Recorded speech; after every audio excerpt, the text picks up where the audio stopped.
ancaman kemunduran demokrasi dan birokrasi. Hari ini, putusan MA untuk siapa? Kita bicara konstitusi, bicara demokrasi. Jangan juga kemudian dia merusak demokrasi. Gitu loh. Sebagai mahasiswa, penting memahami bahwa Indonesia adalah negara hukum. Hal ini ditegaskan pada pasal 1 ayat 3 UUD 1945. Tapi, negara hukum bukan sekedar formalitas. Kita menganut negara hukum demokratis. Artinya, hukum harus berjalan seiring dengan prinsip keadilan, kesetaraan, partisipasi rakyat, dan penghormatan HAM. Secara normatif, banyak prinsip negara hukum demokratis sudah diadopsi. UUD 1945 menjamin supremasi hukum, pembatasan kekuasaan, dan perlindungan HAM.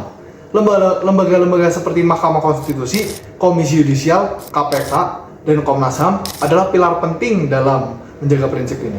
Selain itu, pemilu langsung, umum, bebas, rahasia, jujur, dan adil jadi bukti nyata bahwa rakyat punya suara dalam menentukan arah negara. Namun, masih banyak tantangan, misalnya penegakan hukum yang belum adil, kriminalisasi terhadap masyarakat yang kritis, dan lambannya proses hukum terhadap pejabat. Jadi, pertanyaannya, sudah sejauh mana Indonesia mewujudkan hukum demokratis? Inilah yang harus terus kita kawal bersama. Indonesia sebagai negara hukum demokratis modern tidak terlepas dari berbagai tantangan yang dapat menggeser ke arah negara hukum absolut atau otoriter. Salah satu faktor utama yang berpotensi mendorong pergeseran ini adalah melemahnya prinsip checks and balance dalam sistem ketatanegaraan. Khususnya ketika lembaga-lembaga negara tidak lagi menjalankan fungsi kontrol secara efektif terhadap eksekutif. Selain itu, adanya penyalahgunaan kekuasaan oleh elit politik melalui inovasi otoriter seperti manipulasi institusi demokrasi, pembatasan kebebasan sipil, serta penguatan kontrol terhadap media dan masyarakat sipil dapat memperkuat kecenderungan menuju pemerintahan yang otoriter.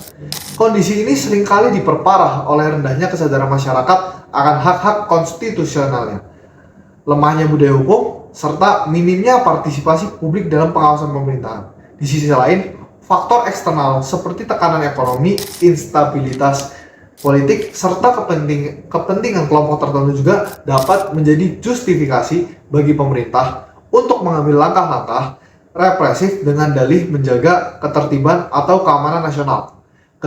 Ketika supremasi hukum mulai dikompromikan oleh kepentingan kekuasaan dan ketika hukum hanya dijadikan alat legitimasi tindakan politik sepihak, maka Indonesia berada dalam ancaman pergeseran dari negara hukum demokratis menjadi pemerintahan yang lebih otoriter. Oleh karena itu, penting untuk terus memperkuat institusi demokrasi, menjamin independensi peradilan, dan meningkatkan literasi hukum masyarakat guna mencegah terjadinya penyimpangan kekuasaan.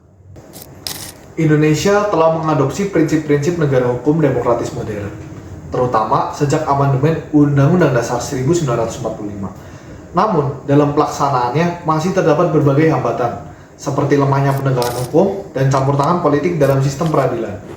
Beberapa kondisi berpotensi mendorong pergeseran ke arah otoritarianisme, misalnya penggunaan hukum untuk membungkam oposisi, pemusatan kekuasaan pada lembaga eksekutif, serta pembatasan terhadap kebebasan masyarakat sipil.